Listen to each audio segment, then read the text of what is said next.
5वी मराठी माध्यम जो आत्ता डिसेंबरमध्ये ज्या नवोदयचा पेपर झालेला आहे त्याचा संच बी यातील आता आपण गणिताची उदाहरणे पाहूयात. आता बघा खंड 2 अंकगणित परीक्षण. आता प्रश्न बघू डायरेक्ट आपण. 41वा क्वेश्चन बघा. 0.2 आणि 0.03 यांचा गुणाकार. आता गुणाकारामध्ये लक्ष ठेवायचं की जे पॉईंट असतात ते एका घरावर पॉईंट आहे आणि इथं 2 घरावर आहे. गुणाकारामध्ये त्यांची बेरीज होते म्हणजे 3 घरावर पॉईंट यायला हवा आणि 2 गुणिले 3चा गुणाकार करतोय असं आपण समजायचं. बेत्रिक 6 परंतु 3 घरांवर पॉईंट. मग 3 घरांवर पॉईंट असणारं उत्तर कुठे आहे? पर्याय क्रमांक ए मध्ये बघा. 0.006 42. 1 आणि 11 यांच्यामध्ये किती मूळ संख्या येतात? आता 1 आणि 11 मध्ये मूळ संख्या मोजायच्यात आपल्याला. बघा प्रश्न थोडासा जमलिंगचा आहे. मूळ संख्या सगळ्यांनाच येतात. त्यांनी प्रश्न काय विचारला? 1 आणि 11 यांच्यामधीलच पाहिजेत आपल्याला. आता समजा 11 ही मूळ संख्या आहे ओके नाही, परंतु ती नाही पकडली आपण. तर बघा 2 3 5 7 11 तर ही नाही पकडली तर 4च मूळ संख्या येतात यांच्यामध्ये 11 सोडून. मग याचं उत्तर पर्याय क्रमांक बी आहे. ओके 43. कारण खूप मुलं काय करतात 11 पण लिहितात मग 5 होतील मूळ संख्या, पण ते होत नाही. यांच्यामधील विचारलेत आपल्याला ना, म्हणून फक्त 4 11 सोडून. आता 43. 20 आणि 30चा सर्वात मोठा समान अवयव. फॅक्टर विचारले त्यांनी, कॉमन फॅक्टर 20 आणि 30चा. तर मग कोणता येईल? तर 10 येईल मोठा, 5 लहान येईल आणि 10 येईल, म्हणून सी उत्तर आहे याचं. 44 बघा. आता त्यांनी काय केलंय? दशांश पूर्णांकाची आपल्याला इथं बेरीज आणि वजाबाकी आहे. तर याच्यामध्ये काय करायचं? जे दिलंय ती यांची बेरीज अगोदर करून घ्यायची, यांची केली नंतर यांची आणि मग नंतर वजाबाकी. तर हे सोडवायचं आहे आपल्याला. हे जेव्हा तुम्ही सोडवाल तेव्हा पर्याय क्रमांक बी हे उत्तर येतं. पुढे 45. काय दिले? 999 आणि 9999 यांचा गुणाकार. हा गुणाकार करायचा आहे. तो गुणाकार जेव्हा तुम्ही कराल तेव्हा त्याचं उत्तर येतं पर्याय क्रमांक सी. 46. 64च्या सर्व अवयवांची फॅक्टर्स त्यांनी विचारलेले आहेत 64चे. तर त्याचं उत्तर येतं पर्याय क्रमांक सी 127. 47 बघा. पदावली दिली आहे त्यांनी इथं. 3/2 भागिले 3/2 गुणिले 2 अधिक. आता काय करायचं? पदावली आहे अगोदर यांचा भागाकार करून घ्यायचा, त्याच्यानंतर गुणाकार येईल, त्याच्यानंतर बेरीज येईल. आता बघा हे मी पदावली सोडून दाखवते तुम्हाला. बघा 3/2 भागिले 3/2 याचं उत्तर 1 आलं. पुन्हा त्यांचा गुणाकार केला 2 आहे असं लिहिलं.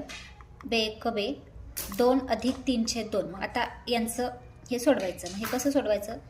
यांचा गुणाकार करायचा, बे 2 4 आणि यांची बेरीज करायची. 4 अधिक 3 7 येणार आणि छेद आहे तो म्हणजे 7/2 उत्तर येईल. तर बघा आपला पर्याय आहे सी, याचं उत्तर 47. 48 बघा.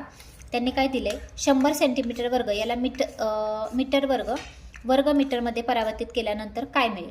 आता सेंटीमीटर 100 सेंटीमीटर वर्ग दिले आणि त्याचा आपल्याला मीटर वर्गमध्ये कन्व्हर्शन त्यांनी करायला लावलेलं आहे. तर बघा याचं उत्तर काय येतं? 100 सेंटीमीटर. आता 100 सेंटीमीटर म्हणजे किती मीटर? 1 मीटर हो की नाही? 1 मीटर म्हणजे 100 सेंटीमीटर. म्हणजे आता याचं उत्तर आहे बघा 0.1 मीटर वर्ग. त्याच्यानंतर 49. आता त्यांनी गुणाकार दिलेला आहे बघा. 0.1 गुणिले 0.1 गुणिले 0.1. आता बघा गुणाकारात किती? एका घरावर आहे, एका घरावर आहे, एका घरावर दशांश आहे. यांची बेरीज करायची. 3 घरांवरती दशांश चिन्ह पाहिजे. बघा इथं एका घरावर आहे, इथे 2 घरांवर, इथे बघा 3 घरांवर आहे म्हणजे याचं उत्तर येईल बी. आता तुम्ही म्हणताल इथं 1 पॉईंट आणि इथेही 3 घरांवर आहे तर नाही होऊ शकत, तर याचं उत्तर येतं बी. पुढे 50 बघा. काय दिलेलं आहे त्यांनी? 999 भागिले 1000 याचे दशांश रूप. आता हे दशांश रूप कसं करायचं? खाली जर 10च्या पटीतली संख्या असेल तर बघा किती शून्य आहेत? 3 शून्य आहेत ना खाली 1000, म्हणून 3 घरांवर दशांश चिन्ह येणार. वरती 1 2 3 आहे ना, 3 शून्य म्हणून 3 घरांवरचं कोणतं आहे? बघा 0.999 म्हणजे सी उत्तर आहे. पुढे 51. काय दिले? 0.238 अपूर्णांक फ्रॅक्शन्स आहे. आता काय विचारलंय त्यांनी की 0.238 अपूर्णांक. आता म्हणजे हे जे खाली तुम्हाला अपूर्णांक दिलेले आहेत ते तुम्हाला दशांश अपूर्णांक स्वरूपात इथे करायचं. म्हणजे याचं तुम्ही जर 119 भागिले 500 केलं तर त्याचं उत्तर येतं 0.238 म्हणजे 51चं उत्तर आहे ए. पुढे 52 बघा. एका डब्यात 500 अंडी होती, त्यापैकी 3/25 इतकी अंडी फुटलेली निघाली. आता बघा 500 अंड्यांपैकी 3/25. आता हे सोडवायचे. एकूण अंड्यांपैकी 1/5 अंडी पाहुण्यांसाठी राखून ठेवायची आहेत. उरलेल्यांपैकी आता किती अंडी वापरता येतील? आता काय करायचं? 500चा 3/25 भाग काढून घ्यायचा. हां, आता बघा काय सांगितले त्यांनी, 500 अंडी होती, त्यापैकी 3/25 अंडी फुटलेली निघाली. मग आता आपण काय केलं, 500चे 3/25 भाग काढून घेतला तर 60 अंडी ही जी आहे ती फुटलेली निघाली. पुन्हा 500 ते 1/5 जी अंडी सांगितले त्यांनी ती पाहुण्यांसाठी राखून ठेवायची. म्हणजे 500च्या 1/5 भाग काढून घेतला म्हणजे 100 अंडी राखून ठेवायची. मग हे दोन्ही मिळून झाले 160. ते जर आपण 500 वजा 160 केलं तर आपलं 340 उत्तर येतं आणि ते आहे पर्याय क्रमांक सी मध्ये. हे बघा 53वा क्वेश्चन आहे. एका पंचकोनाची परिमिती 80 सेंटीमीटर असून त्याच्या 4 बाजूंच्या लांबीची बेरीज 63 सेंटीमीटर आहे, तर त्याच्या 5व्या बाजूंची लांबी किती असेल? आता खूप सोपं आहे बघा, 4 बाजूंची लांबी 63 दिली आणि पूर्ण जी आहे परिमिती ती 80 दिली. मग तुम्ही जर तर बघा किती सोपं आहे, 80तून 63 मायनस करायचे तर फक्त डी उत्तर येते बघा, डी. 54. एक रेल्वेगाडी दिल्लीहून जयपूरला जाण्यासाठी सकाळी 10:45 वाजता सुटते आणि संध्याकाळी 3:30 वाजता जयपूरला पोहोचते, तर प्रवासाचा कालावधी किती? बघा 10:45 ते 3:30 याचा कालावधी काढला तुम्ही तर त्याचं उत्तर येईल बघा 4 तास 45 मिनिटे. 55. एक फळ विक्रेत्याने 1,500 रुपयात सफरचंद विकत घेतले आणि त्यांना दुकानापर्यंत आणण्यासाठी 100 रुपये खर्च केले. 100 रुपये खर्च केले म्हणजे किती झाले? 1600 रुपये. हां, त्याने हे सफरचंद एकूण 2,236 रुपयात विकले, त्याला एकूण किती फायदा झाला? आता काय करायचं आहे, 2,236 मधून तुम्हाला 1600 वजा करायचे आणि तो तुमचा फायदा निघेल. तर बघा तुम्ही जर 2,236 मधून 1600 वजा केलं तर 636 तुमचं येते, उत्तर येईल बी मध्ये. 56. पुढील पदावलीतील लुप्त संख्या कोणती?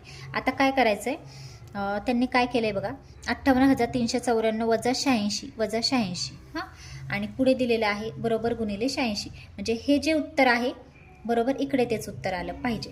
हे तुम्ही सोडून घ्यायचं, 58,000 याच्यातनं 86 वजा करायचे, त्याच्यानंतर पुन्हा 86 वजा करायचे आणि जे उत्तर येईल ते इकडं आलं पाहिजे. हां, आता बघा काय केलं आपण, 58,394 मधून 86 वजा केले, हे उत्तर आलं 58,308, पुन्हा 86 वजा केले 58,222 आलं, हेच इकडे यायला हवं. पहिला पर्याय घेतला 677 गुणिले तुम्ही 86 केलं तर याचं उत्तर येतं 58,222, म्हणजे पर्याय क्रमांक ए उत्तर आहे. 57. एका दुकानदाराने 200 रुपयात एक घड्याळ विकत घेतलं आणि 40 रुपयांचा नफा घेऊन विकलं, म्हणजे 240ला त्याने ते विकलंय, तर घड्याळाची विक्री किंमत किती? 200 रुपयाला विकत घेतलं आणि 40 रुपयांचा नफा घेऊन विकलं, म्हणजे 240लाच त्यांनी विकलेलं असणार आहे, तर घड्याळाची विक्री किंमत किती?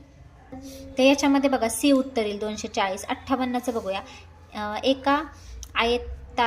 एका आयताच्या सर्व अंतर्कोनांची बेरीज काय असते? अंतर्कोनांची विचारली आहे ना, तर त्याचं उत्तर आहे ए 360. पुढे 59चं बघा. 115 कुटुंबाच्या पाहणीतून प्रत्येक कुटुंबात किती मुले आहेत त्याची आकडेवारी मिळून खालील आकृतीत दाखवण्यात आली आहे. आकृतीच्या आधारे शोधा की कुटुंबात अजिबात मुले नाहीत. किती कुटुंबात अजिबात मुले नाहीत? आता बघा आता इथं जे दिले ती कुटुंबांची संख्या आहे आणि इथं मुलांची संख्या आहे. तर बघा तर तुम्ही जर व्यवस्थित बघितलं तर बघा इथं 25 मध्ये काहीच दिलेलं नाहीये. हां, 25 मध्ये पण नाही आणि त्याचं उत्तर येतं बघा सी, पर्याय क्रमांक सी. आता हे काय करायचं आहे की ज्या ज्या कुटुंबात मुलं आहेत ना बघा, इथे 5 आहेत, हां, त्याच्यानंतर इथे 20 आहेत, 30 आहेत, 35, हां, ही कुटुंबांची संख्या आहे आणि इथं त्या कुटुंबांची 35 कुटुंबामध्ये समजा 3 मुलं आहेत, त्याच्यात 30 कुटुंबामध्ये 2 मुलं आहेत, 20 कुटुंबामध्ये 1 आहे, 5 कुटुंबामध्ये 4 आहेत. हां, ती मुलांची संख्या काढून ती आपण वजा करायची आणि ते वजा केल्यानंतर तुम्हाला मिळेल की 115 कुटुंबामध्ये म्हणजे कोणत्या कुटुंबामध्ये अजिबात मुले नाही. म्हणजे आपल्याला बघा इथं बघा 5 कुटुंबामध्ये 4 मुलं, 20 कुटुंबामध्ये त्यांच्यात 30, 35, मग त्यांची आपण टोटल करून घेतली 20, 30, 35 आणि 5. ज्या ज्या कुटुंबात मुलं आहेत त्यांची टोटल आली 90. ती आपण 115 कुटुंब आहेत, 115 मधून 90 वजा केले तर 25 येतात, तर सी उत्तर आहे बघा याचं 60. एक संपूर्ण कोन कंप्लीट अँगल टिंब यांच्या समान असतो. एक संपूर्ण कोन जो आहे तो 4 काटकोनांच्या समान असतो, म्हणजे डी उत्तर येईल 60चं. यातीलच मराठीचं घेऊया आपण, खंड 3 मराठीत. आता बघा परिच्छेद दिलेला आहे, तो परिच्छेद फास्टमध्ये वाचून घ्यायचा आहे. मी डायरेक्ट प्रश्न घेते. प्राणी संग्रहालयात भीमकाय पांडाचे संगोपन अवघड का ठरते? तर बघा पटपट पटपट पटपट तुम्ही जर वाचलात तर तुमचा वेळही तिथे वाचतो. तर त्यांनी प्रश्न काय विचारले की संगोपन अवघड का ठरते. तर बांबूंच्या जंगलात त्यांना खाद्य विषाव असतात. भीमकाय पांडा अधिकांश वेळ बांबूच्या जंगलात फिरण्यात आणि बांबूंची कोवळी पाने चंगळ्यात घालवतात. ते मोठ्या प्रमाणात फक्त बांबूंची कोवळी पानेच खातात, त्यामुळे त्यांना सदोदित पोटभर खाद्य मिळत नाही. म्हणजे त्यांच्यासाठी पुरेसा आहार मिळवणे कठीण आहे. पर्याय क्रमांक सी. 62 भीमकाय पांड्यांचा मुख्य आहार कोणता आहे. तर बांबूंची कोवळी पाने. बी उत्तर आहे याचं. पुढे 63 हा सुंदर प्राणी विलुप्त होण्याच्या मार्गावर आहे, कारण मोठ्या प्रमाणात करण्यात येत असलेली शिकार आणि त्यांचे नैसर्गिक अधिवास नष्ट होत असल्याने हा सुंदर प्राणी विलुप्त होण्याच्या मार्गावर आहे. तर मोठ्या प्रमाणात करण्यात येणारी शिकार. पर्याय क्रमांक बी. 64 भीमकाय शब्दाचा विरुद्धार्थी शब्द. भीमकाय म्हणजे मोठा, विस्तृत, लांबलचक. तर विरुद्धार्थी येईल लहान. पुढे 65 प्राणी संग्रहालयात टिंबटिंब. तर डी आहे उत्तर. पशुपक्षींना कुंपणात व पिंजऱ्यात ठेवले जाते. आता परिच्छेद 2 याच्यामध्ये बघा 66वा प्रश्न. नृत्य करणाऱ्या नर्तकीला जाड काचेच्या मागे का ठेवण्यात आले आहे. कारण बघा दिल्ली येथे जाड काचेच्या मागे मांडून ठेवल्या जागतिक कीर्तीच्या नर्तकीला कसे विसरता येईल. मोहन जोदाडो येथील नृत्य करत असलेली ही नर्तकी पितळी धातूची दुर्लभ कलाकृती आहे, कारण त्याचं उत्तर आहे ती एक दुर्लभ कलाकृती आहे. ए. 67 पेंडेंट यापैकी कशाचा घटक आहे. पेंडेंट कशाचं असतं. हारामध्ये असतं की नाही पेंडेंट, म्हणून बी.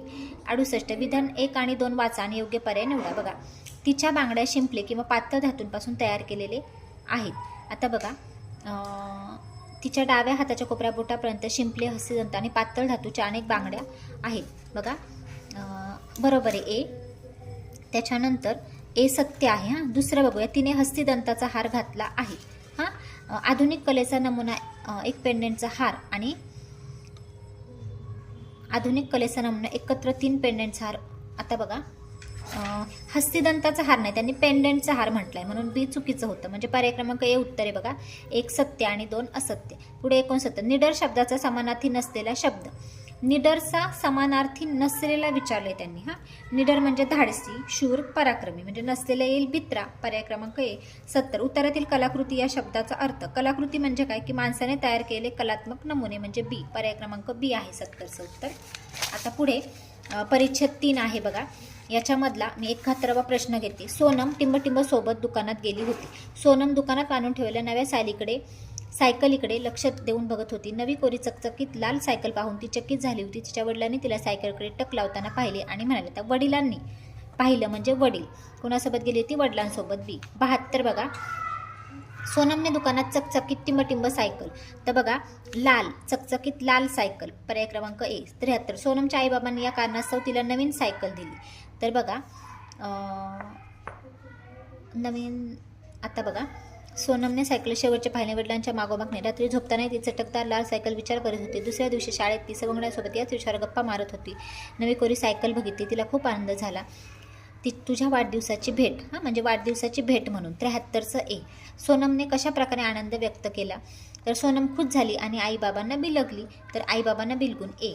पुढे 75 चकित होणे म्हणजे. आता बघा चकित होणे म्हणजे काय. आठवणे, धक्का लागणे, घाबरणे नाही. स्थिमित होणे. चकित होणे म्हणजे स्थिमित होणे. बी. पर्याय क्रमांक बी. आता परिच्छेद 4 बघा हा सुद्धा फास्ट वाचायचा आहे. 76 फुलं अनेक दृष्टीने टिंबटिंब आहेत. बघा पहिल्याच याच्यात उत्तर आहे. फुलं अनेक दृष्टीने आपल्यासाठी उपयोगी आहेत. म्हणजे बी. फुलं टिंबटिंब आढळतात. तर बघा फुलांचे अनेकविध रंग आणि आकृती. अनेकविध रंग आणि आकृती. 78 फुलांचा व्यावहारिक उपयोग म्हणजे टिंबटिंब, चहा, अत्तर, सौंदर्य प्रसाधने तयार करणे. तर बघूया आपण याचं उत्तर. फुलांचा व्यावहारिक उपयोग म्हणजे फुलांचे हार तयार करून देवतांना वाहण्यासाठी महान लोकांच्या स्मरणात वापरतात. फुलांचे व्यावहारिक उपयोग देखील यांचा वापर अत्तर, चहा आणि सौंदर्य प्रसाधने तयार करण्यातही केला जातो. बरोबर आहे. मग चहा, अत्तर आणि सौंदर्य प्रसाधने तयार करणे. 78चं ए. पुढे 79चं बघा टिंबटिंब फुलांचा वापर औषधे तयार करण्यातही केला जातो. तर बघा काही फुलांचा वापर. तर काही फुलांचा. पर्याय क्रमांक बी. सर्वच फुलं नाही, काही. 80 उत्तरात परिणाम शब्दाचा अर्थ म्हणजे. परिणाम म्हणजे काय. प्रभाव. पर्याय क्रमांक बी. पद्धतीने हा नवोदयचा आपण बी संच पाहिलेला आहे.